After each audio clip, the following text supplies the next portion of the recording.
to ash and dust. I wipe my brow and I sweat my rust. I'm breathing in the chemicals. I'm breaking in, shaping up, then checking out on the prison bus. This is it, the apocalypse. Some of you guys know somebody or that has dealt with addiction.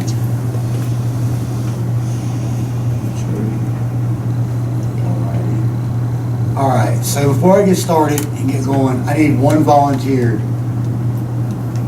Okay, we got 4. Who put the hand up first? Okay, so what I need you to do is at 2:22, 2:22, I need you to stand up and say it's been 7 minutes. Can you do that for me? Thank you very much. Alright, so my name is Aaron Spalding. I am a person in long-term recovery. What that means to me is I haven't touched a mood or mind-altering substance since November 29, 2015. So I'm going to start off with some numbers that have meaning in my life and have meaning in my life of addiction, really. The first number is 22. 22 is the number of years that I dealt with in and out of active addiction. The next number is 13. In those 22 years, 13 is the number of jails, prisons, and juvenile centers that I've been to in them 22 years. Next number is 5. 5 is the number of years consecutively I spent behind the wall of the Indiana maximum security prison. 3 is the number of attempts on my life directly affected to drugs and alcohol. And 1. Everything that I just said, all the things, all the consequences, all the negative things in my life, all come back to one choice that I made. One choice that I made at your guys' age. You know, as I sat in a classroom just like this, that took me far from, that I thought was normal, that took me far from everything normal in my life. None of those things I said are normal. You know, and neither was that choice that I thought I was making. You know, Amanda's from this area. And like she said, she grew up in these classrooms. You know, I didn't. I grew up in another classroom, in another area.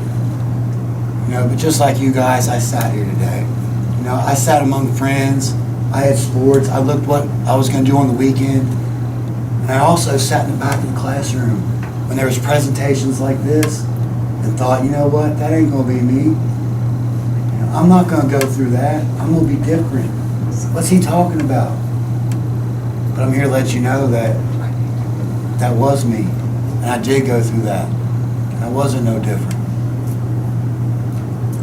So like I said, I made a choice at your guys' age. You know, when my brain was formidable, when I was impressionable, when I was young, when I was being bombarded by media, the news, social media.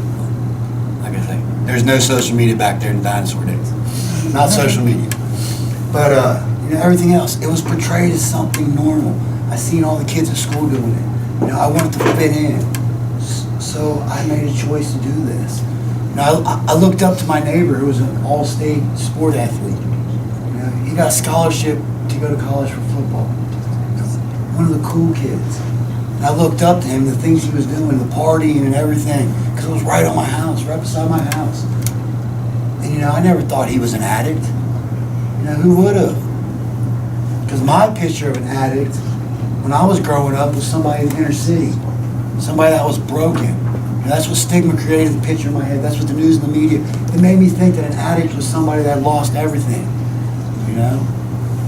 But this man was an addict. He was just an addict in disguise, but I could never see that because I couldn't see the consequences.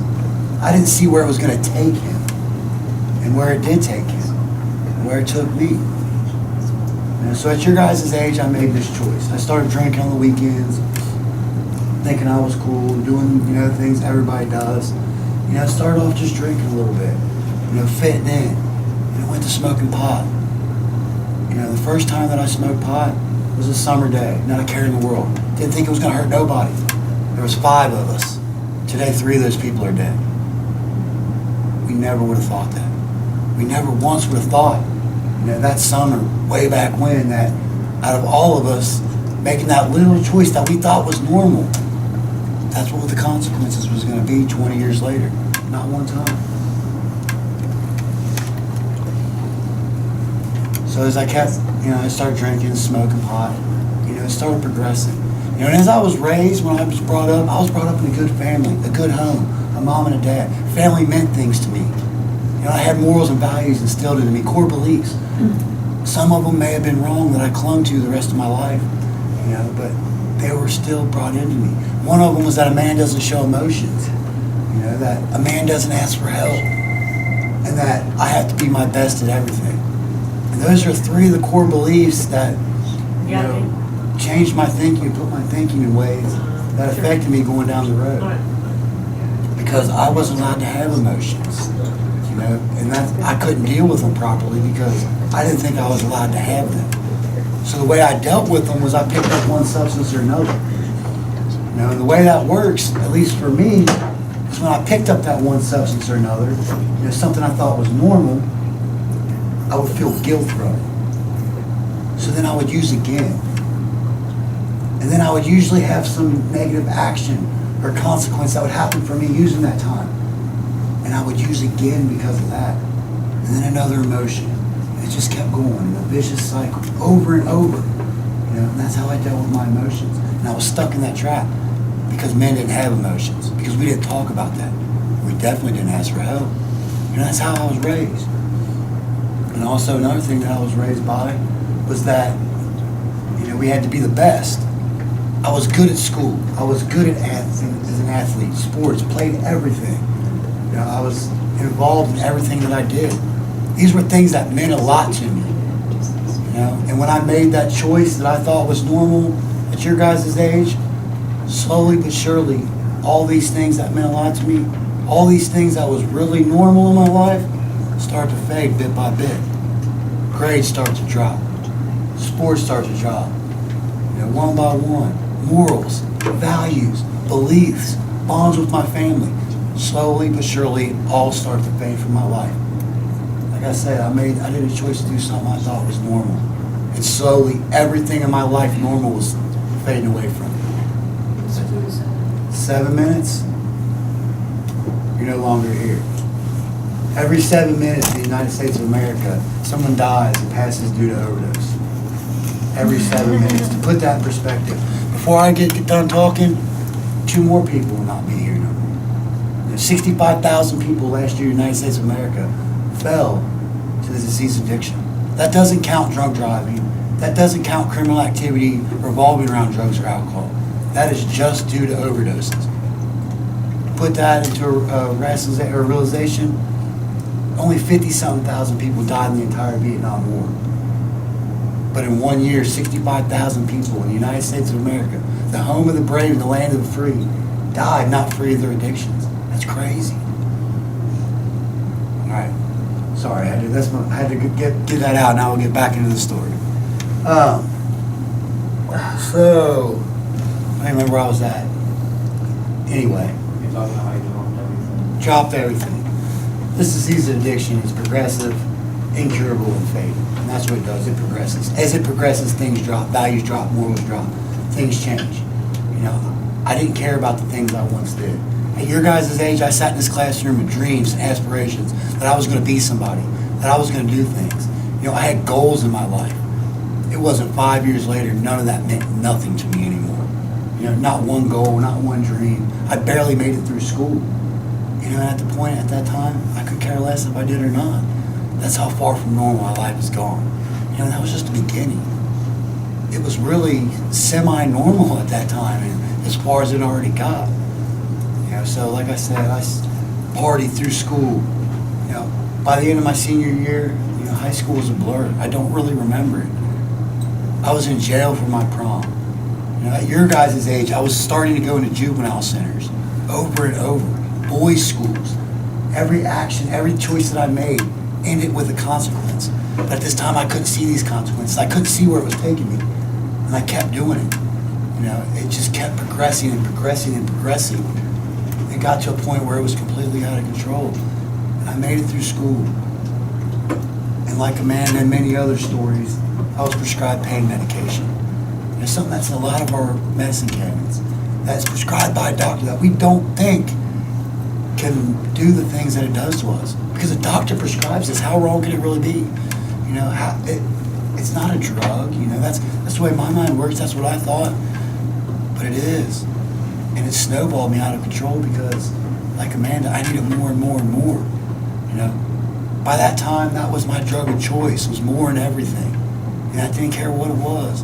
And once I couldn't get that no more, I went after everything. And as I went after everything, I started getting the more negative consequences.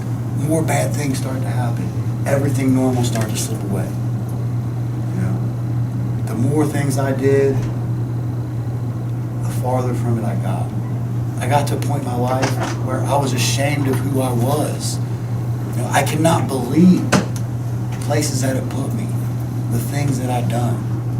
You know, when I was your guys' age, and I made that choice to pick up that first beer, I did it to have fun, to fit in, to have a good time. I didn't do it to become a thief. I didn't do it to become a liar. I didn't do it to become an addict, a felon, to hurt everybody I loved. You know, me to sum up the whole story of my life, real short, sweet, and quick, is that if it was right, I ran from it. If it was wrong, I welcomed it. And if you loved me, I destroyed you. And that's my life. That was my life in addiction. And I never seen it. I never seen how my actions affected others, because this disease is selfish. You know, we think of us and what we need, what we want, not even what we need, what we want, and we go get it. And it's at any means necessary. It doesn't matter who gets in the way, because family was a big thing to me at this age. You know, by mid-20s it wasn't. And I started to get so far from that. And I got deep and deep into criminal activity. Became a person I couldn't believe I was. Got into drug dealing. Things that I never thought I'd do, places I never thought I'd be. And the happiest point that should have been in my life, you know, I had a daughter at 20 years old.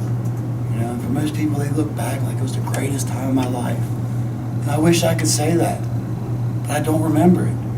I don't remember being in the hospital, really. You know, I don't remember how it felt, either by being too numb, too far gone, or just too high. I don't remember it. You know, I can't look my daughter in the eyes today and say, the day you was born was the happiest day of my life, like any normal father would. And that's how far from normal this takes us. Our first experience as a family, when they came home from the hospital, my girlfriend and my newborn daughter, 3 days old, was to my dope dealer banging on my door. It's not normal. You know? Now I'll put them into my chaos. I brought an innocent child into this madness. You know, and I'm so grateful today that her mom made one of the toughest decisions of her life. And not soon after that looked me in the eyes and said, we can't be around you no more. Because they knew it was going to get way worse before it was going to get any better. They seen where my life was going. And they made the changes necessary to remove themselves from it. And because of that, I'm grateful. My daughter did not see all the horrors of my addiction. She felt pain from it, from me not being there, but she didn't see all the horrible things that I've done and who I became. And I'm grateful for that. At the time, no, I wasn't. At the time, I resented her. I had hatred for her. I was angry. I was bitter. And like I said before, I don't deal with emotions well. So as this happened, I got deeper and deeper in addiction because that's how I dealt with my problems. Instead of the right way, instead of working on what should be worked on, I covered it with one thing or another. And through that, it got worse because it's progressive. You know, I started doing more criminal things, getting worse and worse.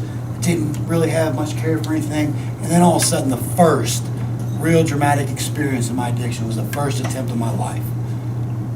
2006, I was a victim of a home invasion here in Aurora, Indiana. Not normal.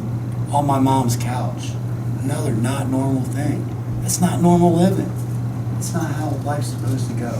I'm not supposed to be woken up at gunpoint in my mother's house. And it wasn't because they wanted to steal my TV or my PlayStation or my money. It's because they wanted my drugs. They wanted the things that I was doing.